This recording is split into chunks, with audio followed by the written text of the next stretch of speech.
Bonjour et bienvenue dans Epion, les voix du bien-être. Je m'appelle Amira Garbi et dans ce podcast, je vous fais découvrir des clés et outils pour cheminer vers votre bien-être personnel de manière globale et harmonieuse. Ici, je donne la parole à des praticiens, thérapeutes, chercheurs, écrivains qui font bouger les lignes du bien-être en proposant des approches et des outils innovants pour prendre soin de soi au quotidien. Ce podcast n'a aucune prétention médicale, il est juste informatif. Pensez à demander l'avis de votre médecin si cela est nécessaire.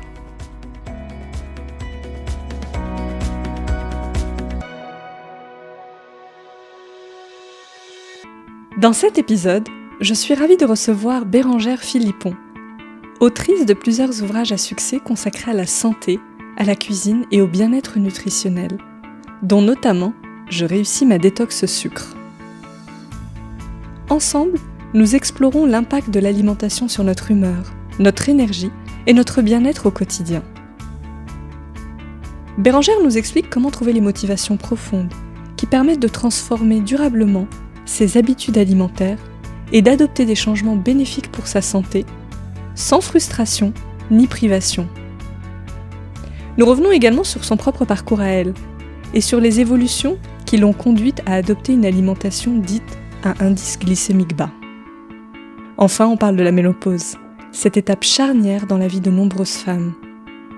Et Bérengère nous partage des pistes concrètes pour mieux la préparer et la vivre avec davantage de sérénité et de vitalité. Je vous souhaite une très belle écoute. Bonjour Bérengère. Bonjour Amira. Bérengère, je suis vraiment ravie de te recevoir dans Epion Podcast aujourd'hui, d'autant que j'ai vraiment savouré tes livres, on peut dire ça, parce que l'alimentation c'est un vrai sujet, donc je suis ravie qu'on puisse en parler aujourd'hui ensemble et de t'avoir en ma présence. Écoute, merci beaucoup pour cette invitation. Alors aujourd'hui, on va se parler effectivement d'alimentation, d'IGBA, de ménopause, enfin voilà, un certain nombre de sujets. Mais avant, Bérengère Philippon, est-ce que tu pourrais te présenter pour ceux et celles qui ne te connaîtraient pas, s'il te plaît ? Donc, je m'appelle Bérengère Philippon, je suis auteure de livres de cuisine santé. En fait, dans mes livres, évidemment, il y a des recettes, mais il y a aussi beaucoup d'informations santé, puisque c'est quelque chose qui m'anime depuis très longtemps. C'est un sujet qui m'intéresse beaucoup. Donc, je suis également coach en nutrition. Là, je suis en train de faire une formation pour être micronutritionniste, donc d'ici 2 mois, normalement c'est terminé. Et puis après, je donne aussi des cours de cuisine, je fais des conférences en entreprise, donc voilà, tout ça pour essayer d'aider les gens à manger mieux et puis à se sentir bien derrière, parce qu'il y a vraiment des bienfaits santé très importants. Comment l'alimentation, toi, est rentrée dans ta vie ? Comment c'est devenu un sujet aussi important ? En fait, c'est un petit peu le moment de la crise de la quarantaine, on va dire. Voilà, le moment où on se remet en question, on n'est pas toujours très bien parce que c'est une période un peu charnière. Et voilà, moi j'ai voulu, je me suis vraiment attaquée à l'alimentation. Alors en fait, je savais très bien quels étaient mes défauts, puisque mon problème c'était que je mangeais très bien en salé, mais en sucré, je me lâchais total. En fait, ça marchait plus parce que au bout d'un moment, tu commences à prendre du poids, tu commences à te sentir pas bien, et puis moi je savais que le sucre était mon ennemi numéro 1, puisque j'ai fait du diabète gestationnel, j'ai du diabète dans ma famille, donc voilà, je me suis dit il faut que je fasse quelque chose par rapport au sucre, et donc là je me suis lancé ce défi de réduire le sucre dans ma vie, donc je te dis à peu près à l'âge de 40 ans. Et ça n'a pas été facile, mais ça m'a apporté tellement de bienfaits, ça a tellement changé ma vie que je me suis dit, il faut absolument que j'écrive ça dans un livre, quoi, pour expliquer toutes les démarches que j'ai faites, comment j'ai changé mes recettes, etc. Et comment je garde ce plaisir de manger qui est très important pour moi, parce que je suis quelqu'un de très gourmande, qui me permet de continuer, parce que justement, si tu te fais pas plaisir en mangeant, t'abandonnes très vite, quoi. Et donc c'est vrai que voilà, il y a eu tellement de choses et de bienfaits que c'est comme ça que j'ai écrit ce premier livre et que j'ai commencé à mettre en avant ça sur les réseaux sociaux aussi, parce que voilà, j'avais commencé à faire aussi un compte Instagram, et puis ça a beaucoup parlé aux gens, ça a beaucoup aidé le monde, donc il y a eu un peu cet effet boule de neige. Super, et effectivement je confirme, tes livres fourmillent d'informations, on va en reparler justement un peu après. Moi je voulais qu'on commence par une question un peu générique pour poser un peu la base, Bérengère. Quel est l'impact de l'alimentation sur notre énergie et notre humeur au quotidien? Alors c'est vrai que il y a un vrai impact. Moi, je l'ai vraiment ressenti au niveau de l'alimentation, puisque derrière, en fait, enfin voilà, ta façon de manger va avoir un impact sur tes hormones. Et donc, bah, les hormones, c'est quand même elles qui nous gouvernent un peu, hein, faut pas se le cacher. Et notamment, par exemple, tu vois, typiquement, on pourrait te donner un exemple, tu vois, sur le sucre. Quand tu es habitué à manger beaucoup de sucre, ou en tout cas même des choses qui ont un index glycémique élevé, comme par exemple, tu vois, les pâtes, le pain, le riz, quand on prend des grandes quantités, évidemment, hein, c'est pas un tout petit bout qui va faire la différence, mais quand tu es habitué à manger vraiment ça régulièrement et assez souvent, ce qui va se passer, c'est qu'en fait, tu as une montée de la glycémie qui va être assez importante après avoir mangé ça. Derrière, ton insuline va faire rebaisser parce qu'elle aime pas trop. L'insuline, c'est vraiment la gardienne du sucre dans le sang et elle essaye de restabiliser toujours la glycémie. Ce qui est normal, si tu veux, dans un repas classique, mais en fait, il faut pas que ça soit trop un pic d'insuline, puisque derrière, sinon, quand tu as un énorme pic d'insuline, derrière, ben, tu risques d'avoir, quelques temps après, vraiment une baisse de la glycémie. Et là, va commencer un peu je veux dire, des sortes de symptômes comme ça. Tu vas commencer à être un peu irritable, un petit peu plus énervé facilement parce que tu auras envie de sucre. En fait, ton corps, il sera en manque et ton cerveau va vraiment être en mode va chercher du sucre, j'en ai besoin parce qu'il a peur, entre guillemets. Et en fait, ben, du coup, tu as tendance à craquer, à y retourner. Et en fait, après, ça devient un peu un cercle infernal. Et cette insuline, le problème, c'est qu'elle va créer, quand c'est trop régulier, évidemment, quand c'est trop gros pics d'insuline qui sont créés, ça va te générer, en fait, ben, déjà une prise de poids, parce que l'insuline, c'est l'hormone du stockage. Et puis aussi, à force, des inflammations. Et c'est ça, en fait, qu'on essaie de réguler avec l'alimentation, on va dire, à un index glycémique plus bas.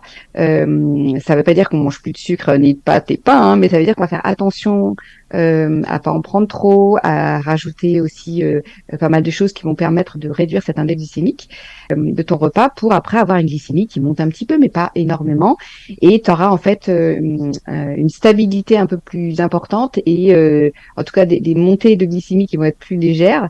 Et en fait, ça va faire toute la différence sur les hormones parce qu'en fait, après, là, je te parlais de l'insuline, mais l'insuline derrière, il y a aussi, elle est liée à plein d'autres hormones. Donc en fait, ça crée vraiment trop de variations et c'est ça en fait qui va nous rendre irritables, nous rendre stressés aussi, nous rendre accros après au sucre, etc. quoi. Donc c'est vraiment tout un cercle en fait vicieux quand on est trop sur l'alimentation de ce type-là. Quoi. Donc regarder un peu, adapter son alimentation pour essayer de limiter ses pics glycémiques, finalement, ça permet d'éviter ces fringales, cette fatigue, cet énervement un peu qu'on peut ressentir et qui engendre ce cercle vicieux dont tu parles. On va craquer sur des choses et bam, on refait un cycle et on mange d'autant plus de sucre et c'est un cercle qui ne s'arrête pas en fait. Et voilà. Enfin, moi, je m'en suis vraiment rendu compte quand justement j'ai réduit le sucre. Je me sentais plus apaisée, j'étais moins, tu vois, en mode comme tu sais, on va dire quelqu'un qui a besoin de sa dose entre guillemets. Ouais, c'est clair. Et c'est vrai que c'est assez impressionnant parce que ces pulsions sucrées, quand tu les vis au quotidien, tu t'en rends pas compte. Et quand ça s'arrête, quand en tout cas c'est moins fort, et ben tu dis waouh, en fait ça fait du bien de plus être, tu vois, être tenté toujours par plus de sucre. Et enfin moi j'ai vraiment vu cette différence qui a eu un impact aussi sur mon énergie parce qu'en général t'as aussi quand t'as plus assez de sucre dans le sang, t'as un mode un peu mou et t'as envie de rien faire aussi. Donc c'est vraiment et puis en plus de ça, au bout d'un moment, quand tu manges toujours très sucré, tu altères ton microbiote. Et ton microbiote, c'est lui qui va fabriquer la sérotonine, qui est l'hormone du bien-être. Donc, tu risques d'être aussi moins bien, d'avoir plus de phases dépressives, entre guillemets. Enfin, et tout ça, c'est vrai que au quotidien, on s'en rend pas compte que c'est lié à notre alimentation. Et quand tu changes et que tu vois les différences, tu te dis waouh, là, ok, j'ai bien envie de continuer à manger comme ça parce que je me sens bien. Et tu vois, une période, moi j'ai bientôt 50 ans hein, et je me suis rendu compte que je me suis jamais sentie aussi bien, alors que effectivement la ménopause en général avec les hormones, t'as tendance à être en mode déprime. Et je me dis, pour l'instant c'est un symptôme que je ne ressens pas du tout. Et je suis sûre qu'il y a un impact par rapport à mon alimentation, donc ça me donne, en tout cas, ça me donne vraiment envie de continuer. Oui, je te remercie pour ce partage-là. D'ailleurs, cette sérotonine dont tu parles, effectivement, moi j'avais appris il y a quelque temps qu'elle est en grande partie produite dans notre intestin en fait. Donc c'est pas juste anecdotique finalement de bien manger, parce que c'est quand même une des hormones du bien-être. C'est pas juste anecdotique, ça a un vrai impact sur comment on se sent et notre bonheur au quotidien finalement. Au-delà de l'aspect santé, vraiment... poids, y a vraiment un impact énorme quand même. Ouais. Ah oui, c'est effectivement à peu près 80% de la sérotonine qui est faite dans l'intestin. Donc tu te dis, ok, ça vaut le coup. C'est vrai tu te dis l'alimentation peut te permettre de te rendre mieux psychologiquement. Ouais. Donc, c'est dingue, quoi. Ouais. Alors, dans ton livre, tu as écrit plusieurs livres, mais j'en ai un sous les yeux, c'est Zéro sucre et IGBA, le déclic santé. Tu commences par inviter tes lecteurs à, quand on veut changer son alimentation, en tout cas faire un premier pas, trouver la motivation de changer, avant de se dire qu'est-ce que je change. Et il y a deux aspects que j'ai trouvé intéressants dans ton livre. C'est d'une part, tu dis, c'est intéressant de regarder un peu son historique alimentaire, par quoi on est passé, quelles sont nos habitudes alimentaires, et ensuite aller creuser les objectifs profonds auxquels on va se rattacher pour vraiment mettre en place des changements. Est-ce que tu peux nous en parler? Parce que je trouve ça intéressant, avant de parler même de ce qu'on change, de voir quels sont nos objectifs pour changer. Oui, parce que on le sait, souvent l'alimentation et les craquages, c'est vraiment lié aux émotions. Donc en fait, si tu travailles pas un petit peu en amont sur, déjà sur ta motivation, parce que si t'es pas motivé, forcément tu vas pas y arriver. Il faut quand même avoir une certaine motivation. Et pour moi, en fait, t'as la motivation et t'as aussi un autre chose clé, c'est de savoir comment faire. Pour moi, c'est les deux éléments les plus importants. Et après, de se dire, ok, je suis motivée, j'ai à peu près des idées de comment je dois faire. Et après, je mets en place une petite action, mais toute petite. Parce qu'en fait, si tu mets une action, du jour au lendemain, j'arrête tout le sucre et je mange plus de pâtes, entre guillemets. Enfin, là, non. Ouais, ça paraît dantesque. Voilà, et puis c'est pas envisageable. Et puis c'est vrai que ça demande, les changements demandent une énorme charge mentale. Déjà qu'on en a pas mal au quotidien. Donc c'est important de se dire, si je veux faire vraiment un changement qui marche, qui dure, j'essaie de me motiver, effectivement, je constate un peu, mon historique alimentaire, mon histoire, parce qu'on a tous une histoire différente.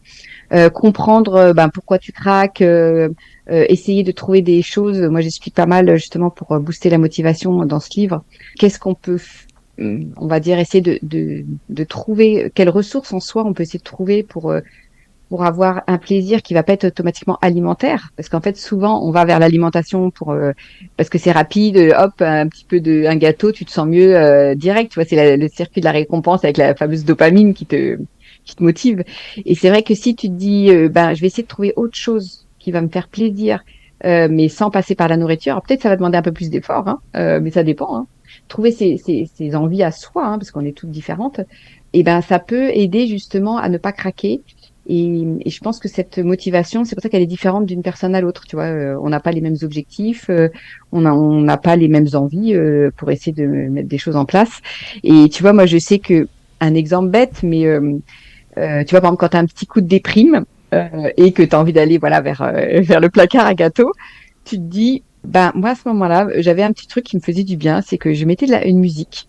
Vraiment une musique que j'aime bien, tu sais, une de mon enfance, qui me rappelle des bons souvenirs, évidemment. Et puis j'écoute ça, et puis quand je suis chez moi seule, tu vois, je me mets un peu à danser, tu vois, à chanter, et en fait ça libère un peu ces émotions. Et écoute, moi c'est quelque chose qui m'avait un petit peu aidé. Alors évidemment, tu peux pas faire ça à chaque fois, mais tu vas trouver un petit truc comme ça qui va nous faire du bien et qui va nous faire penser à autre chose. Alors évidemment que si l'alimentation on va dire, je veux dire, quand c'est lié au fameux crash de glycémie là, et que c'est là où tu es en manque, c'est vrai que c'est plus compliqué à gérer parce que là ton corps fait un besoin entre guillemets physiologique. Mais si justement tu calmes un peu l'alimentation, que des fois c'est juste par gourmandise, parce que des fois c'est le cas, ou par ennui ou par stress, là le fait de trouver une petite astuce, tu vois, différente, ça va te permettre de tenir le cap et te dire en fait non, j'ai mangé il y a 1 heure et demie, en plus j'ai mangé un gâteau, je vais pas en reprendre un 1 heure et demie après. Enfin, tu vois bien que c'est pas réel, c'est pas une vraie faim. Et donc je pense que voilà, c'est des petites choses de trouver, et donc faire un travail avant sur soi pour savoir quelles sont les choses qu'on peut mettre en place pour y arriver, se motiver, et puis ensuite une fois qu'on a un peu fait ce travail-là, de dire ok, ça y est, j'y vais, mais là je commence petit, tu vois, je vais d'abord commencer par travailler peut-être juste, tu vois, t'as des personnes qui me disent moi c'est vrai que j'ai tendance à mettre du sucre dans mon thé. tout bête, essayer de réduire ce sucre et à la fin de l'enlever. Tu vois, c'est comme pour le café, il y a beaucoup de gens qui mettent du sucre et en fait, au bout d'un moment, ils s'en passent et maintenant, ils peuvent plus revenir en arrière. Bah, tu vois, c'est des tout petits pas comme ça, mais c'est concret, c'est facile. Et puis, une fois que tu as fait ce premier pas, hop, tu continues et tu essaies de trouver une autre petite action. Et en fait, mis bout à bout, bah, tu te retrouves avec plein d'actions et ça te permet après de voir que tu as fait beaucoup de changements et qui sont positifs. Et il y a des personnes qui préfèrent aller plus vite, mais en fait, on est toutes différentes. Donc, je pense qu'il faut s'adapter aussi à sa charge mentale aussi. Tu mets en avant que l'alimentation, c'est qu'un levier finalement de notre épanouissement et dans ton livre, tu accordes une grande importance aussi aux habitudes positives, au fait d'orienter son état d'esprit sur des choses positives, de cultiver aussi son épanouissement autrement, en complément de l'alimentation. Et ça, j'ai trouvé ça vraiment intéressant parce que finalement, l'alimentation, c'est qu'un pan de notre bien-être et ça doit être accolé à d'autres choses. Et toi, tu commences vraiment par cet angle-là et j'ai trouvé ça vraiment, vraiment intéressant. Oui, bah parce qu'effectivement, on va dire, quand tu as tendance à aller vers l'alimentation qui est pas terrible, c'est aussi pas un manque de volonté. C'est aussi parce que derrière, tu as peut-être un mal-être, peut-être dans ton travail, ou tu vois, un stress dans la famille. Donc pour moi, c'est vrai que c'est important de se sentir bien et ça aide vraiment pour que ce soit plus facile. Et même, tu vois, d'avoir toujours des phrases négatives sur soi, en fait, ton cerveau, il fait pas la différence entre la Mm. réalité et tes pensées. Et donc c'est vrai que si tu te dis je suis nulle, j'ai pris du poids, j'y arrive pas, en fait ton corps il va encore te dire t'es pas bonne, t'es nulle, t'y arriveras pas. Et en fait tu laisses tomber. Alors que si tu te dis allez aujourd'hui je mets ça en place, je vais y arriver, c'est pas trop dur, tu te motives, tu vois comme ça, on te dit vraiment on sent peut-être une sorte de mantra comme ça. Et ton cerveau il va être en mode positif, il va être en mode action. Alors que sinon, il va être en mode, je laisse tomber, j'y arrive pas. Enfin, et je sais que c'est pas toujours facile. Hein. Je dis pas que tu vas te dire, allez hop, c'est bon, je vais y arriver, c'est ok et tout. Non, mais je pense que des fois, il faut voilà, limite de se mettre devant sa glace. Voilà, de se dire, allez, tu vas y arriver aujourd'hui, t'es capable, etc., de faire ci et ça. Enfin, je te dis, le fait de mettre des petites actions, c'est plus facile, qui fait que comme tu vas y arriver plus facilement, tu vas être fier de toi. Ça va être, tu vois, ça va engendrer encore des choses positives et tu pourras avancer. Parce que si tu te dis, je commence une grosse action énorme à faire, genre je prends plus jamais de dessert, ce qui d'ailleurs n'est pas du tout le cas. Hein, je ne conseille pas de faire ça, mais forcément, c'est impossible. Enfin, tu vas tenir 2 jours et après tu vas craquer. Et là, tu seras déçu et tu vas te dire, non, je suis nulle, j'y arrive pas. Et donc, pour moi, non, c'est pour ça qu'il faut toujours commencer petit parce que c'est plus facile d'y arriver et d'avoir après cette motivation qui va te guider chaque jour. Donc finalement, c'est cultiver un peu ce sentiment de satisfaction en se disant j'ai fait des actions et je suis fière de moi et donc ça augmente le sentiment de satisfaction personnelle pour avancer. Et c'est intéressant ton exemple du miroir, se faire des compliments aussi. C'est pas toujours évident au quotidien de se faire des compliments, on voit souvent nos défauts. Comment on peut aussi apprendre à mieux se regarder, tu vois, à mieux voir aussi ses qualités, physiquement mais pas que finalement. Mm. Oui, je pense que tu vois, moi je sais que, je sais pas si c'est le cas de tout le monde, mais moi personnellement, j'avais plus besoin, on va dire, de travailler sur mon physique quand j'étais plus jeune. Parce que le manque de confiance, tu vois, le manque d'expérience, etc. Et maintenant, en fait, bon, je fais à peu près, tu vois, évidemment, t'as pas envie de te ressembler à rien, mais en même temps, je m'en fous beaucoup plus, tu vois. Je me dis, c'est pas l'important, parce que l'important, c'est de se sentir bien à l'intérieur. Et en fait, quand t'es positif, quand tu souris plus facilement naturellement, tu amènes à toi aussi des personnes qui ont envie d'aller discuter avec toi, etc. Et t'attires le positif, enfin, le positif attire le Mm. positif. Et c'est vrai que d'avoir un visage plutôt souriant, tu vois, bienveillant, tu attires les gens et derrière tu rencontres plus de monde. Moi, je me suis rendu compte, tu vois, même juste en promenant mon chien, tu vois, je vois d'autres personnes avec des chiens, je pourrais me dire, je tire la tête et puis j'avance et je les évite. En fait, non, des fois les gens ont l'air sympas, les chiens aussi d'ailleurs. Et puis j'arrive vers la personne, je souris, tu vois, puis tu commences une petite discussion et en fait après, à force, moi je sais que je me suis fait des amis comme ça. Et je trouve ça hyper sympa parce que après tu discutes avec quelqu'un qui va enfin tu vois, t'as un échange qui est agréable et en fait ça va te mettre de bonne humeur pour la journée aussi. Et c'est bête, mais le lien social a un impact énorme, hein, tu vois, aussi sur le bien-être. Et le fait d'oser aller vers les gens en étant souriant, ça aide beaucoup plus à ouvrir en fait les liens et les discussions. Donc après, je trouve que pour moi c'est ça le plus important. Enfin, à la limite, oui, il faut quand même avoir une image de soi qui nous plaît, un minimum, hein, c'est sûr. Hein, je dis pas que, tu vois, je m'habille n'importe comment, non, mais voilà, c'est plus secondaire, on va dire. Et je pense que c'est peut-être lié entre guillemets à, ben, parce qu'on avance en âge et que oui, on n'est plus on n'est plus aussi entre guillemets aussi fraîche qu'avant. Mais pour moi, c'est une autre étape de vie et je pense que c'est plus important, voilà, de se sentir bien et d'aller vers les autres en étant souriant et même si voilà t'as des rides et que c'est moins sympa qu'avant le visage, mais c'est pas grave. Enfin, tu vois, je pense que faut pas trop se mettre de pression là-dessus parce que c'est pas le plus important. Oui, tu vas rayonner de toute façon différemment si tu es bien à l'intérieur. Ça, c'est sûr. Et donc là, en fait, ce que tu montres, c'est que tu cultives finalement des émotions positives un peu tout le temps dans ta journée. Là, l'exemple du chien, c'est ça. Mm. Bah oui, et puis moi je vois beaucoup de femmes, tu vois, qui pareil sont se trouvent pas jolies, et en fait on est très dur avec nous et en fait les autres n'ont pas du tout ce même regard. Mm.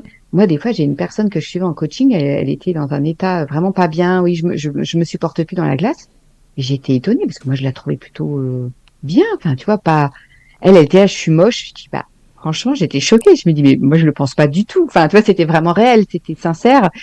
Et en fait, on se met on est toujours très difficile avec soi-même. Et je pense que, enfin, les autres, en fait, on s'auto-gâche nous-mêmes. Les autres n'ont pas du tout ce regard. Et c'est pour ça que c'est vraiment dommage. Et ne pas hésiter, je trouve, à essayer de demander aussi à ses amis ou à sa famille. Moi, je trouve même qu'à sa famille, c'est mieux. Qu'est-ce qu'ils pensent vraiment de dire toutes les choses positives sur soi. Voilà. Bon, pourquoi pas aussi négative, hein, ça peut être sujet à discussion, mais juste positif parce qu'il y a plein de choses auxquelles on s'attend pas. Et c'est vrai qu'on n'a pas toujours l'occasion. Moi, des fois, j'avais eu cette discussion avec ma sœur et en fait, je m'attendais pas à tout ce qu'elle m'a dit. Et puis avec ma sœur, on est cash, hein, on est sincère, même des fois des choses qu'on n'aime pas chez l'autre, on le dit. Hein. Et en fait, je m'attendais à pas du tout à ça. Et c'est vrai que c'est pas toujours le genre de discussion qu'on a parce que dans la vie de tous les jours. Donc, tu vois, de se rendre compte que le regard que les autres ont en positif sur soi, ben, en fait, ça aide aussi à se sentir mieux parce que tu dis, ah, ben oui, c'est vrai, je suis comme ça. Enfin, t'oses un peu plus te le dire, on va dire, alors que sinon, toi-même, t'oserais pas le dire parce que tu te dis, ben non, t'as toujours ce sentiment de pas être juste, enfin, tu vois, avec toi-même. Oui, puis il y a une forme de pudeur, on n'ose pas du tout, on n'ose pas souvent se faire des compliments. Tu vois, moi, je faisais aussi ce jeu avec des amis pendant ces vacances totem, tu vois, où il faut donner les qualités des autres. Et c'est vrai qu'au début, bah, les individus sont un peu frileux, ils osent pas parler d'eux et c'est difficile aussi de partager ces qualités. Et à la fin, je me suis rendu compte que bah, mes amis étaient, ça leur a fait du bien, ils étaient en joie d'avoir partagé leurs qualités, ceux des autres. Donc ça fait vraiment du bien, je trouve, de partager ces qualités, celles des autres et de les dire en fait. Ça leur donne du corps, je trouve. Mm. Oui, puis toi, ça te fait du bien de faire du bien aux autres Ouais, exactement. derrière. Ouais. Alors, tu nous as un peu parlé de cette alimentation IGBA, en tout cas, tu as employé ce mot. Est-ce que tu pourrais nous décrire ce que c'est pour ceux qui auraient jamais entendu parler de l'alimentation IGBA? C'est quoi les grands principes de cette alimentation et pourquoi toi, tu t'es intéressée à elle, justement? Alors, l'alimentation IGBA, en gros, les grands principes, c'est qu'on va surtout, enfin, la base, c'est de faire attention effectivement au type de glucides que tu vas manger. Donc, évidemment, tout ce qui est très sucré, va falloir le diminuer. On peut en garder un petit peu hein, du sucre, mais voilà, on va être vraiment dans la réduction du sucre. Tout ce qui est sucré, hein, tout ce qui a un goût sucré. Et on va essayer aussi de faire attention à la quantité de féculents qu'on prend, parce que les féculents ont tous un index glycémique quand même assez, on va dire, pas tous élevés, mais en tout cas, il y a une charge qu'on appelle une charge glycémique qui est importante. Donc, ça va avoir un impact sur la glycémie. C'est quoi exactement la charge glycémique? C'est la capacité à augmenter la glycémie? Non, alors ça, c'est l'index glycémique. Ça, c'est l'index glycémique. C'est la capacité à faire augmenter la glycémie dans le sang. D'accord. Mais évidemment que si tu prends, je sais pas, 3 grammes de sucre ou 20 grammes, évidemment, l'index glycémique est le même, mais ça n'aura pas la même chose parce que la charge glycémique, c'est la quantité, en gros. Et D'accord. donc, C'est pour ça que les deux sont importants. Alors, pas trop se stresser. Pour moi, la charge glycémique, c'est en gros, plus tu as de glucides dans un aliment, bah, tu sais que la charge glycémique va être élevée. Voilà. Donc, évidemment, les aliments qui ont un index glycémique élevé et une charge glycémique élevée, ça sera plutôt évité. En tout cas, ou pas trop en quantité et toujours l'accompagner de fibres, parce que c'est vraiment les aliments qui sont riches en fibres qui vont permettre au sucre d'arriver beaucoup plus lentement dans le sang. Mais en tout cas, ce qu'il faut savoir, c'est que tu as aussi des aliments qui ont un index glycémique élevé mais une charge glycémique faible. Alors, il n'y en a pas beaucoup, hein, mais c'est par exemple le melon, la pastèque. Ça veut pas dire que tu n'y as pas le droit. Ça veut dire qu'il faut faire attention à la quantité. Et après, tout ce qui a un index glycémique bas, tu peux en prendre sans problème. Surtout si la charge glycémique est faible, ok, pas de problème. Si donc la ça, c'est charge les meilleurs, glycémique est un quoi. peu plus élevée, bah faut faire attention de pas en prendre trop, mais tu peux en prendre, hein, tu vois. En gros, c'est ça les grands principes. Et il y a aussi d'autres principes, parce que là c'est un peu réducteur, tu vois, de dire ah bah tiens les pommes de terre c'est un index glycémique de 70 quand c'est en plus en mode purée, ça monte à 95, donc ça c'est pas une bonne idée, j'en mange plus.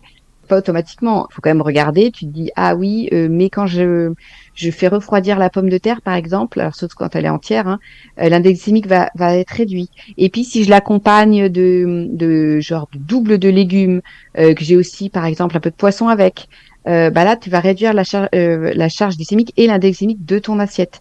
Donc tu vois c'est un peu plus complexe que ce qu'on imagine, mais moi je trouve que pour faire simple, on peut se dire j'ai le droit à tous les aliments à index glycémique bas. Dès qu'il y a un index glycémique élevé, je regarde s'il y a beaucoup de glucides dedans. S'il y en a beaucoup, je vais éviter au maximum ou en prendre un petit peu de temps en temps, voilà, parce que si on a envie de se faire plaisir avec une pomme de terre, voilà, faut pas non plus s'interdire, hein. Le but c'est pas d'être trop frustré, mais en tout cas ça va être de faire attention à ne pas en prendre trop souvent et de toujours l'accompagner dans pas mal d'autres choses dans ton assiette. Donc ça c'est les grands principes au niveau des glucides. Et ensuite, moi je fais quand même aussi attention dans mes livres au gras. Alors c'est pas que j'enlève le gras, surtout pas, hein. D'ailleurs c'est une très mauvaise idée de penser réduction du gras. C'est plus on mange autant de gras, mais on va faire attention à la qualité, parce qu'évidemment toutes les graisses ne se valent pas. Donc, ben, ça va être de te dire, je vais être plus sur des graisses qui vont être insaturées, mais pareil, dans les graisses insaturées, il y en a qui sont plus ou moins bien, donc il y a vraiment un équilibre à faire. Et bah, j'essaye au maximum d'utiliser des huiles qui sont plus saines, tu vois, par exemple. Ce qui veut pas dire que, tu vois, les graisses saturées qui sont par exemple dans le fromage sont interdites, mais ça veut dire qu'on va être plutôt sur, dire ces graisses saturées, ça va être 25% de ton gras. Et les graisses insaturées, ce sera plutôt 75% des graisses que tu prends. Je dis ça parce que souvent, quand on voit un peu ce que les gens mangent, on est plutôt sur 75% de graisses saturées et insaturées, t'en as plutôt 25. Donc faut faire un peu Sur les saturés, par exemple, à part le fromage, t'as quoi d'autre? Bah, c'est tout ce qui est gras animal. Donc bah tu vois le beurre, tout ce qui est même dans la viande, hein, les graisses des viandes rouges par exemple. Mais tu as aussi quelques huiles quand même, tu vois l'huile de coco par exemple, l'huile de palme, tout ça c'est des graisses très saturées. Donc voilà, c'est pas l'idéal. En plus c'est là, mais pour moi c'est voilà, on va essayer de réduire ces graisses, de pas être trop sur le cumul de ces graisses là et de se dire je vais aller vers des graisses plus saines, ben, l'huile d'olive, l'huile de colza non raffinée. T'as aussi, ça veut pas dire que tu vois t'as pas le droit d'utiliser de l'huile de coco, mais l'huile de coco de façon un peu plus modérée, voilà, occasionnelle, tu vois. Et se dire bah, j'ai au moins 75% de mes graisses qui sont plus insaturées et notamment aussi bah, les fameux oméga 3 qui ont un impact sur la santé énorme et aussi sur comme les oméga 3 c'est aussi tout ce que tu vas retrouver dans ton cerveau, hein, bah il y a un impact énorme aussi sur le bien-être. Tu vois, on parlait tout à l'heure du côté un peu plus psychologique. Et typiquement, tu as les acides gras oméga 3 qu'on appelle les EPA. Toutes les personnes qui sont en dépression, la plupart du temps, ces EPA sont en déficit.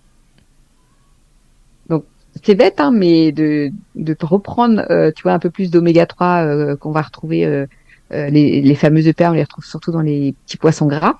les sardines, maquereaux. En fait, ça va avoir un impact. Ouais. Voilà, les sardines, maquereaux, même le saumon, hein, tous les poissons gras. Voilà, essayez d'être plus sur les petits poissons gras qui sont moins pollués, mais en tout cas, d'avoir 2 portions de petits poissons gras par semaine, tu auras ta dose d'oméga 3. Et moi, j'adore manger des sardines au petit déjeuner. tu vois, typiquement. Ah oui? Bah, écoute. Je sais que c'est pas commun, mais je trouve ça très bon, et je sais que c'est très bon pour ma santé et mon cerveau, donc Bah, écoute, tu fais bien. voilà, chacun ses goûts, mais... Donc, ok. Le principe un peu de l'alimentation IGBA, si tu veux, c'est surtout focus glucides, mais après, moi, je fais attention au type de graisse, et évidemment, après, je fais vraiment la part belle aux légumes parce que c'est ça qui apporte les fibres, et les fibres, c'est le point clé de l'alimentation IGBA. Et c'est vrai que là aussi, tu as des gens qui ont du mal avec les fibres parce que, ben, évidemment, les fibres, quand on prend beaucoup d'un coup, ça peut faire mal au ventre. Là aussi, il faut y aller en douceur. Tu vois, faut pas se dire du jour au lendemain, je prends, tu vois, si je prenais 10 grammes de fibres par jour et que je passe à 30, ouh, là, les intestins, ils vont avoir du mal. Donc, ça va être d'y aller progressivement. Et puis ensuite, tu vois, d'intégrer plus de légumes aussi, c'est pas toujours évident parce que ça prend un peu plus de temps, entre guillemets, à préparer, quoique ça dépend vraiment des légumes. Mais et puis ça demande une habitude parce que souvent, tu sais, tu rentres chez toi le soir, l'habitude c'est allez hop, les pâtes, la sauce tomate, un peu de gruyère, hop, voilà, c'est bon, le repas est prêt. Mais parce que c'est une habitude que tu as, que j'avais aussi, hein, tu vois, la première. Hein. Et alors que d'aller te dire, ah, faut que je me fasse des légumes, machin. Enfin, tu vois, t'as pas le courage parce que ça te crée une charge mentale en fait quand c'est pas une habitude. Mais si tu as cette habitude de manger souvent des légumes, bah, c'est plus facile de le faire. Et puis moi, souvent, je les fais cuire à l'avance, tu vois, pour en avoir déjà cuit. Et mon repas du soir se fait très rapidement. Donc, tu vois, c'est vraiment des petites habitudes à changer, à mettre en place. Et au final, ben, je trouve que c'est pas très compliqué une fois que tu as un peu compris le principe, tu vois. Pour nous illustrer un petit peu ça, Bérangère, est-ce que tu peux nous donner des exemples d'assiettes? Typiquement, si on se dit sur une journée classique IGBA, on commence par le matin, le midi, le soir, le goûter, qu'est-ce qu'on peut manger? Est-ce que tu as des petits exemples pour que ça soit très illustré pour ceux qui nous écoutent? Petit déjeuner. Ouais. Alors, au petit déjeuner, moi, je conseille, en fait, la première brique à pas oublier au petit déjeuner, bah, tu l'as dit tout à l'heure pour toi avec les sardines, ça va être des protéines. Donc, pourquoi pas les sardines si on n'est pas sardines le matin, parce que je peux Ça comprendre. peut être difficile. Voilà, ça peut être, il y a plein d'autres choses. Hein. Alors, il y a des gens qui aiment bien prendre, tu vois, du poulet, du jambon, pourquoi pas, hein, là-dessus.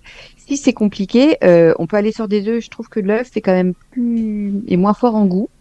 Tu vois, en plus, tu peux le faire sous toutes les formes. Ça peut être aussi par exemple un skyr. Un skyr, ça apporte quand même pas mal de protéines. C'est plus facile, tu vois, le matin. Ça peut être aussi, en tout cas, des grandes briques de protéines un peu comme ça. Tu vois, moi, je sais que personnellement, ça va être yaourt et œufs le matin, qui vont m'apporter un peu de protéines.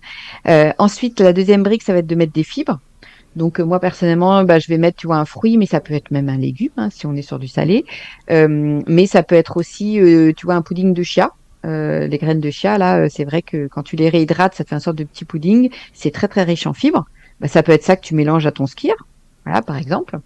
Et puis ensuite, la dernière brique qui est vraiment importante aussi, c'est le gras. C'est important le matin, surtout qu'en fait le matin on digère très très bien le gras. En fait, nos capacités enzymatiques digestives le matin sont très très bonnes. Donc, protéines grasses sont très très bien digérées. Donc, autant en profiter. Et là, moi, je sais que je vais essayer d'être plus sur des graisses. Alors, ça peut être du fromage, hein, si on a envie. Hein. Mais moi, je sais que personnellement, le matin, j'ai une préférence, en tout cas, pour tout ce qui va être oléagineux. Donc, moi, je suis plutôt sur noix, amandes le matin. Mais là aussi, en fait, faut adapter à ses envies. C'est important parce que si ça nous plaît pas, on va pas avoir envie de continuer. Donc, tu vois, c'est très important d'avoir ces briques-là adaptées à ce que nous, on aime. Et une fois que tu as ces trois briques, normalement, tu as à peu près tout ce qu'il te faut vraiment le matin. Si tu as une journée un petit peu sportive où tu vas beaucoup bouger, là, tu peux intégrer, tu vois, un petit peu de tout ce qui est céréales, pain, mais vraiment plutôt 20% de ton alimentation du matin. Et évidemment, au maximum, par exemple pour le pain, bah, du pain vraiment index glycémique bas, c'est-à-dire qu'il va être vraiment aux farines intégrales, au pain au levain, ça c'est encore mieux. Ou ça va être, pourquoi pas, un peu de céréales, type céréales, flocons d'avoine, flocons de sarrasin, tu vois. Mais je trouve que l'erreur numéro 1, c'est que souvent, c'est le petit déjeuner, quand je vois, c'est 80%, c'est ça. C'est très ce qui est très glucidique, alors que le matin, on n'a pas spécialement énormément besoin de choses glucidiques parce que on a le cortisol qui va nous apporter déjà en fait du sucre dans le sang naturellement, même sans manger. Mm. Donc en fait, faut pas automatiquement apporter des choses très glucidiques le matin. Alors évidemment, je te disais, sauf si on a une matinée très sportive et qu'on a besoin d'un peu de stock. Mais si tu as une journée sédentaire où tu es assise, non, pas obligatoire. Et après, donc voilà pour le matin. Et en fait, le fait de manger pas trop glucidique le matin, je trouve que ça aide à tenir plus longtemps. Parce que ta glycémie est plus stable. Ça va t'éviter un petit peu les crashs là vers 10h30, 11h, où là, tu as tendance à vouloir aller prendre quelque chose, quoi. Donc voilà pour le petit-déj, en gros. Les fruits, on peut prendre tous les fruits ou tu as vraiment des fruits un peu pépites comme ça qu'il faut privilégier le matin? Je pense aux fruits Moi, je serais rouges plus sur des fruits qui sont pas trop sucrés, donc comme par exemple toutes les baies rouges. Hein. Ça, c'est sûr que c'est pas mal. En plus, c'est bourré d'antioxydants, donc c'est vraiment des fruits intéressants. C'est vrai qu'on les a pas toute l'année, donc moi personnellement, tu vois, en hiver, je les prends en version surgelée. C'est bien pratique. Comme ça, au moins, je les sors la veille et comme ça, le lendemain matin au frigo, ils sont parfaits. Mais après, ça peut être d'autres fruits en été, hein, tu vois, ou même si on a envie en hiver, un kiwi. Alors après, c'est vrai que tout ce qui est les fruits très sucrés, c'est peut-être pas automatiquement ce que je conseillerais le matin, mais je pense que ça dépend aussi d'où on part. Si on a un petit déjeuner qui est ultra sucré, de prendre plutôt une banane le matin, c'est déjà toujours beaucoup mieux, tu vois. Donc après, ça dépend où on en est. Il y a des personnes, tu vois, elles ont déjà une alimentation qui est quand même plutôt pas mal, et en fait, elles cherchent des petites choses pour améliorer. Bon, là, je le dis, évite la banane le matin, tu vois. Voilà. Par exemple, tu vois, un enfant ou quelqu'un qui a 20 ans, je lui dis oui, la banane le matin, c'est très bien. Enfin, tu vois, ça dépend vraiment aussi de son âge, de sa sensibilité au sucre, de son activité physique. Mais en tout cas, voilà, si on est plutôt sédentaire, voilà, la quarantaine ou au-dessus, bon, là, la banane peut-être à un autre moment, je dirais. Mais voilà, sur d'autres fruits un peu moins sucrés le matin, c'est mieux. Et sur le gras, qu'est-ce qu'on peut mettre? Des huiles, de l'avocat, des choses comme ça? Pour le fameux gras? Ouais, l'avocat, les oléagineux, des purées d'oléagineux aussi. Ouais, purée Si vraiment d'amande, on veut du fromage le matin, pourquoi pas? Tu vois, le fromage, ça peut être possible le matin. Mais après, c'est ça qu'il faut faire attention, c'est qu'il faut pas se dire je prends le fromage le matin, le midi et le soir, parce que ça fait un peu trop de graisse qui sont saines. Voilà, faut faire ses choix, on va dire. Et donc, tu vois, c'est pas frustrant parce que tu dis j'ai le droit au fromage, mais on va essayer de faire attention à la quantité. Donc là, on a une bonne assiette pour démarrer notre journée. Ensuite, on a le déjeuner. Qu'est-ce que tu peux nous proposer, Bérangère, pour le déjeuner? Alors pour le déjeuner, et d'ailleurs ça fonctionne aussi pour le dîner, c'est d'avoir au moins la moitié de ton assiette avec des légumes. Parce que on a tendance à faire plutôt un quart, souvent plutôt légumes, voire moins. Donc voilà, essayer vraiment de se dire la moitié de mon assiette c'est des légumes. Après, je vais avoir évidemment une portion de protéines type viande, poisson, tofu, tu vois, ce genre de choses. Et puis ensuite, un petit peu de féculents, mais là je vais être plus sur des féculents index glycémique bas au maximum, du quinoa, du sarrasin, des pâtes complètes, du riz complet ou du riz basmati qui est celui qui a un index glycémique le plus bas pour le riz blanc. Et après, voilà, t'as une assiette comme ça un peu équilibrée, mais en fait là aussi on rajoute un petit peu de sauce. Hein. Le but c'est pas de manger ça comme ça. Moi je vais rajouter, tu vois, par exemple pour me faire mon petit gras sympa, si j'ai pas mangé si tu manges pas de fromage le matin, là je mets un petit peu de feta sur mes légumes, c'est super bon, tu vois, ça permet d'avoir ce côté très gourmand. Mais ça peut être, tu vois, prendre un avocat, ça peut être plein de choses, hein, des petites sauces, ou même si tu te fais une salade, c'est la sauce salade, ou même du houmous. Des fois, je rajoute du houmous, tu vois, sur des légumes. Et du coup, tu as ce petit côté un peu sympa, tu vois, d'un assaisonnement, qui est très simple, du coup, à faire. Hein. Et le soir, je dirais pareil, mais peut-être un peu moins de protéines, parce qu'en fait, le soir, on va digérer un petit peu moins bien, on va dire. Donc, alors ça dépend. On va dire qu'on sera plus sur des protéines qui sont des protéines végétales au maximum, ou des protéines pas trop grasses, en fait, parce que le corps va avoir un peu plus de mal à digérer. Donc, tu vois, si t'as un poisson maigre ou si tu as, par exemple, tout ce qui est légumineuse, hein, les pois chiches, par exemple, lentilles, etc., il y a aussi des protéines dedans. Donc ça peut être une bonne idée pour le soir ou un peu de tofu. Mais si tu prends des légumineuses en guise de protéines, comme c'est plutôt une demi-protéine, on va dire, et un demi-féculent en même temps, à ce moment-là, il ne faudra pas rajouter des féculents en plus. Sinon, ça va faire trop en termes de charge glycémique. Donc voilà, je pense que c'est comme ça qu'on peut faire. Et après, j'ai pas parlé des desserts, mais on peut très bien s'octroyer un petit dessert du style juste un fruit, voilà, ou juste un yaourt, ou un yaourt avec un fruit, comme ça le fruit permet quand même de sucrer un peu le yaourt, ou un peu de chocolat noir fort en cacao. Voilà, ça c'est des trucs un peu rapides. Mais si tu veux un côté, on va dire un peu plus gourmand, moi je sais que j'aime bien faire un yaourt, je rajoute un yaourt ou ce qui est au fromage blanc, hein, ce que tu veux. Je rajoute un fruit et après un petit peu de purée de noisettes Hmm. grillée que j'adore. Ça peut être purée de cacahuètes, hein, plein d'autres purées qui existent, hein, mais sans sucre ajouté. Et en fait, ça, j'ai vraiment l'impression de me faire plaisir. Et tu vois, le sucre, il est apporté que par le fruit, qui va être riche en fibres. Et puis, comme tu as aussi tout le reste, ben, ça cale, hein, on dirait pas. Surtout si tu vois, comme des fois, je le fais avec le skyr qui cale pas mal. Ben, ça me permet, tu vois, d'avoir un dessert qui est très peu sucré, qui va te caler. Et limite, j'ai même pas envie de prendre une collation à 16 heures, tu vois. Donc voilà, ça peut être des petites idées comme ça. Et en fait, chacun doit, je pense, trouver un peu ses idées de desserts moins sucrés du quotidien pour justement ne pas craquer après et se dire, ben, j'ai le droit quand même à un dessert. Et si on a envie de craquer, Bérangère, quand même, à 16 heures, qu'est-ce qu'on peut faire pour craquer intelligemment? Ben, il y a des personnes qui effectivement, tu vois, me disent, oui, mais moi, j'ai pas spécialement envie d'un dessert le midi. Et donc à ce moment-là, je dis, ben oui, craquer à 16 heures, pour moi, du coup, c'est pas ce que j'appelle un craquage, c'est une bonne idée de se dire, voilà, ce fameux dessert dont je t'ai parlé là que j'aime bien, bah, on peut le mettre sur le goûter parce que c'est assez rassasiant et puis que bah, c'est très peu riche en sucre parce que c'est juste le sucre du fruit, quoi. Mais après, si on veut quelque chose d'un peu plus gourmand, moi, je sais que de temps en temps, j'avais besoin de petits rendez-vous un peu plus sympas, de gâteaux, tu vois, de choses comme ça. Et donc, je me suis dit, bah, chaque semaine, je me fais deux petits desserts un peu sympas, IGBA, type, tu vois, banana bread, petits gâteaux au chocolat, tu vois, des choses qu'on aime bien, quoi. Et je me dis, j'ai le droit à 2 fois par semaine, ce petit goûter un petit peu différent, qui va être un peu plus gourmand, mais qui va quand même être réduit en sucre et avec des farines intégrales. Et écoute, moi, ça m'a permis vraiment de garder ce plaisir de déguster un petit gâteau parce que j'aimais bien ça. Et après, je trouve que mis bout à bout, à force, bah, j'en ai moins besoin. Alors, il y a des périodes quand même où j'ai plus envie, bah, je réponds à ce besoin. Et puis, il y a des périodes où j'en ai moins envie. Des fois, pendant une semaine entière, je me fais aucun gâteau de ce type-là. Bah, voilà, je pense qu'il faut savoir aussi être à l'écoute après de ses envies. Mais tu vois, on peut trouver ce petit plaisir. Et après, évidemment, si on a envie d'aller craquer sur un truc en boulangerie qu'on adore, bah, ça reste possible. Faut pas se l'interdire. Tu vois, une fois par semaine de faire un craquage entre guillemets comme ça, c'est pas ce que j'appelle un vrai craquage. C'est un petit écart. Et après, on reprend ses bonnes habitudes. Et souvent, ça n'a aucun impact. Tu vois. Ouais. Super, bah là je pense qu'on a plein de conseils pour se faire des assiettes. D'ailleurs dans tes livres, il y a plein de recettes très très sympas, j'en ai expérimenté quelques-unes, donc il y a plein d'idées. Je voudrais qu'on parle aussi d'un autre sujet qui est important, que tu abordes aussi, Bérangère, c'est le sujet de la ménopause, parce que tu as sorti un livre que je trouve formidable qui s'appelle « Je prépare ma ménopause et je la vis bien », où on apprend plein de choses, et tu vois notamment que la préménopause, bah, elle dure un certain temps, de 40 à plus de 50 ans, et qu'il y a des choses qu'on peut faire pour préparer doucement cette période, qui est une période de grands changements.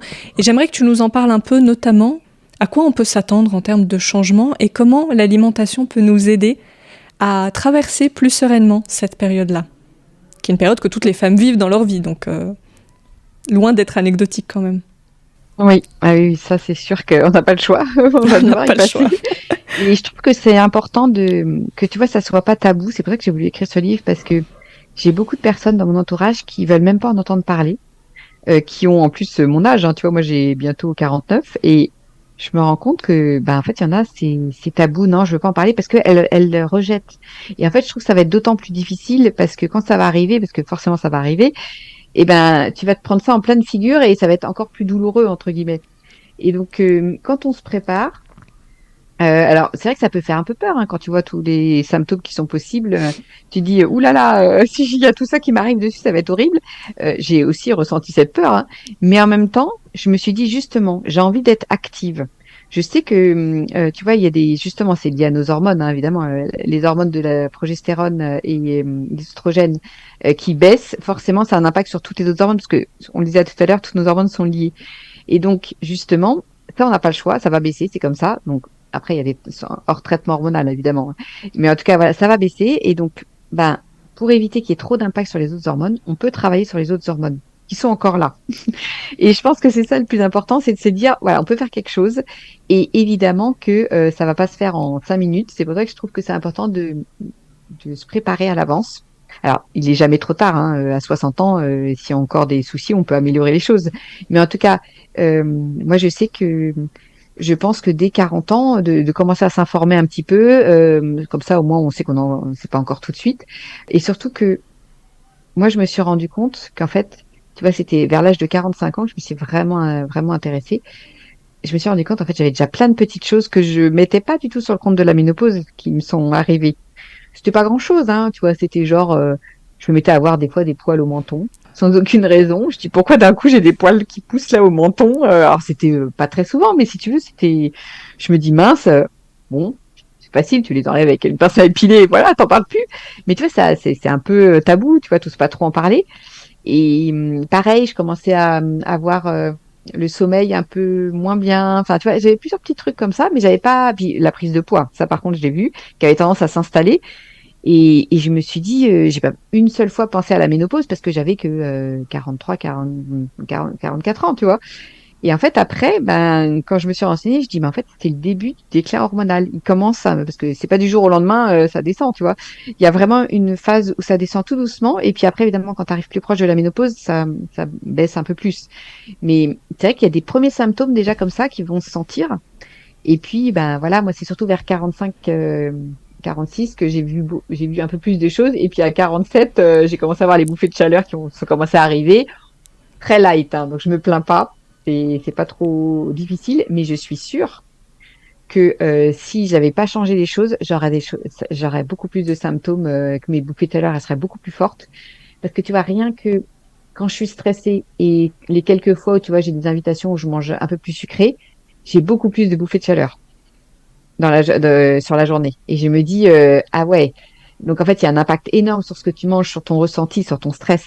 Et donc c'est pour ça que le fait de travailler un petit peu au jour le jour sur tout ça, parce qu'évidemment on parle d'alimentation, mais je te dis, on parle aussi, le stress, c'est un déclencheur énorme sur les bouffées de chaleur et même sur au niveau hormonal, sur plein d'autres choses. Donc de travailler sur le stress, sur l'alimentation, sur se remettre au sport, sur son bien-être, tout ça, ça prend quand même du temps, hein, ça se fait pas en 5 minutes. Et si on se prépare un peu à l'avance, ben, au moins, ça sera beaucoup plus facile d'y arriver d'avancer petit à petit.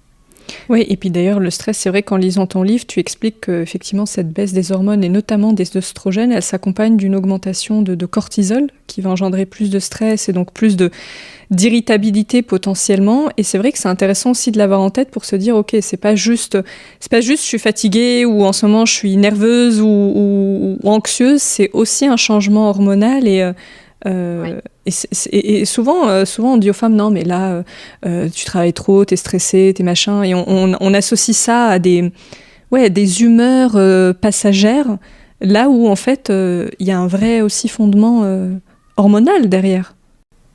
Ouais, ouais, t'as vraiment l'hormone du cortisol qui a tendance à augmenter, pareil pour l'insuline, d'où la prise de poids aussi, hein. Et puis même les hormones tu sais, la gréline et la leptine, là, qui sont l'hormone de la satiété et de la faim. Et ben là aussi, il y a des variations, ce qui fait que tu as tendance à avoir plus faim, plus de fringales. Enfin, tu vois, c'est assez pervers, hein. Et tu as aussi la sérotonine qui va tendance à baisser.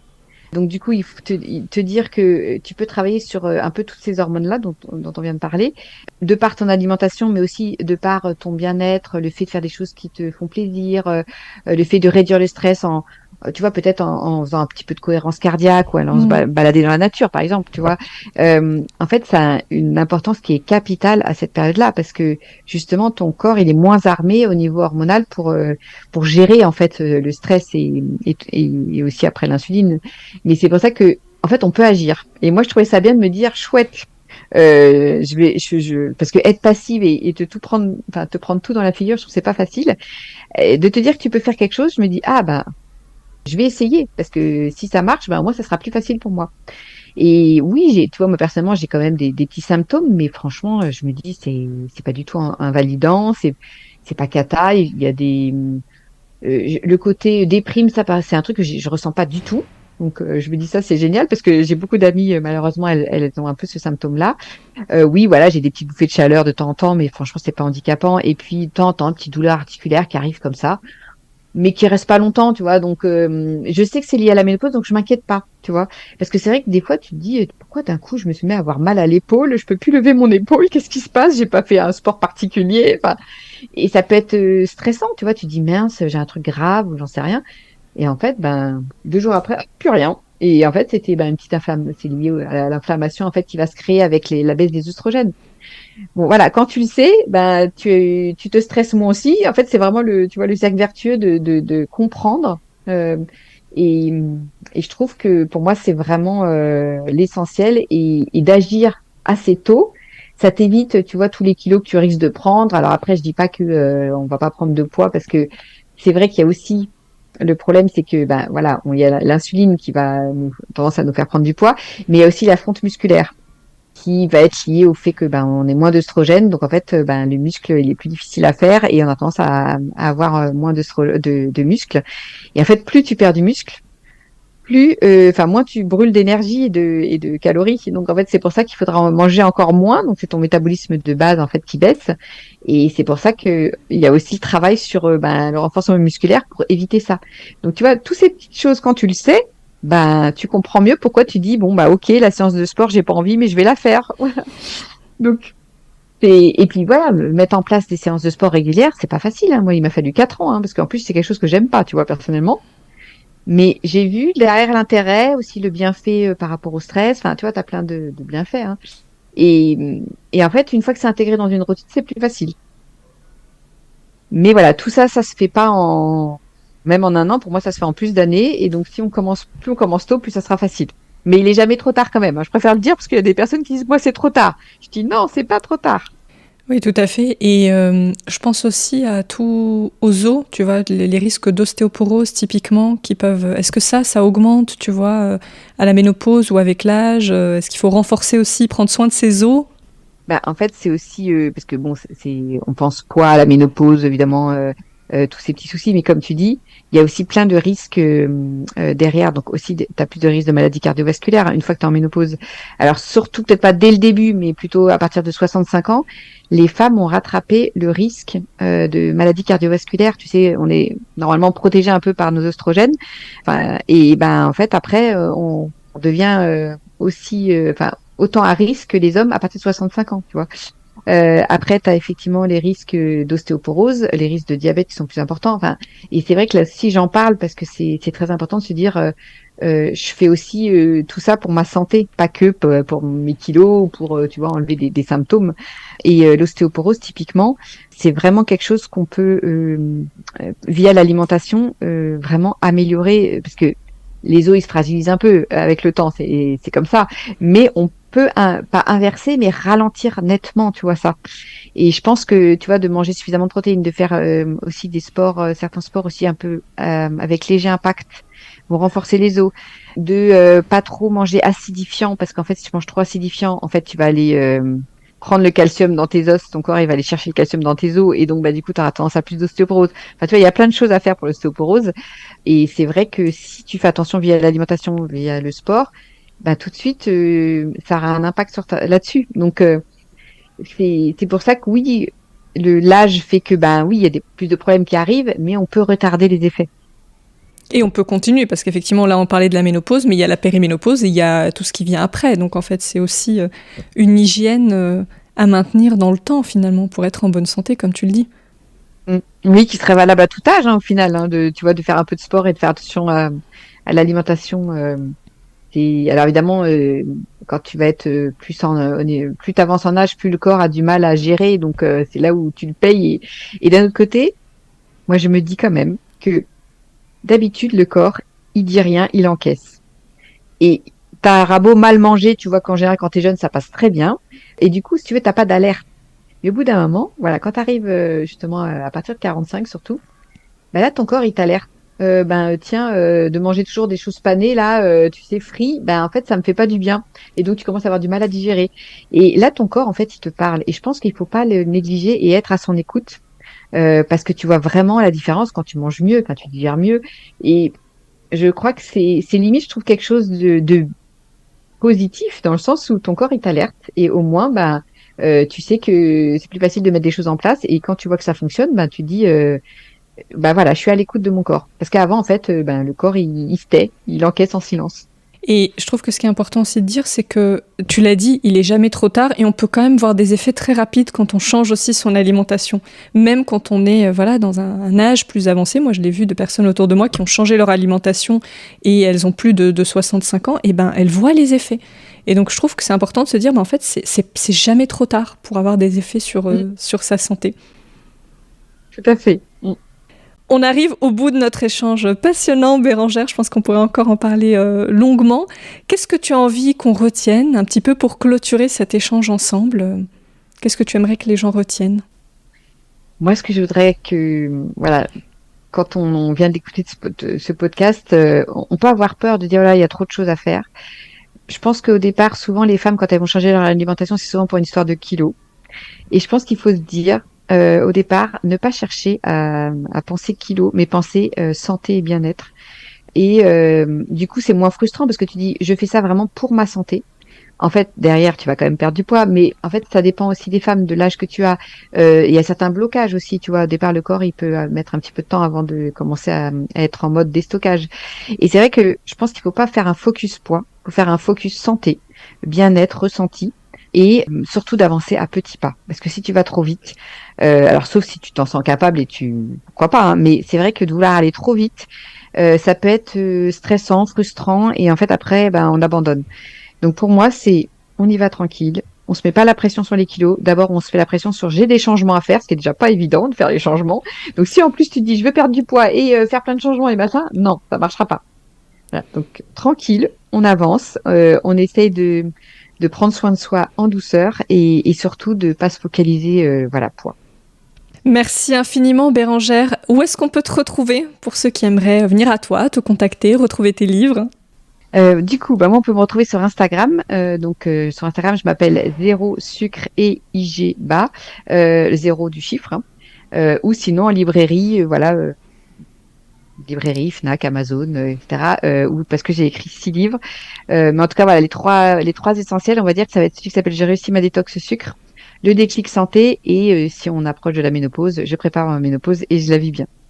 Merci beaucoup, Bérengère, pour cette heure, ces partages et tous tes conseils. Et voilà. Et ceux qui auraient envie de lire tes livres, ils sont disponibles en librairie. Merci. Je te souhaite une très belle journée. Je te dis à bientôt. Au revoir. Au revoir. Si vous avez aimé cette conversation, je vous invite à noter le podcast 5 étoiles sur Apple Podcasts ou sur votre plateforme d'écoute préférée. Et à vous abonner pour rester informé des prochains épisodes. Vous pouvez également suivre notre actualité sur le compte Instagram Epion Podcast. Je vous dis à très vite pour de nouveaux échanges inspirants.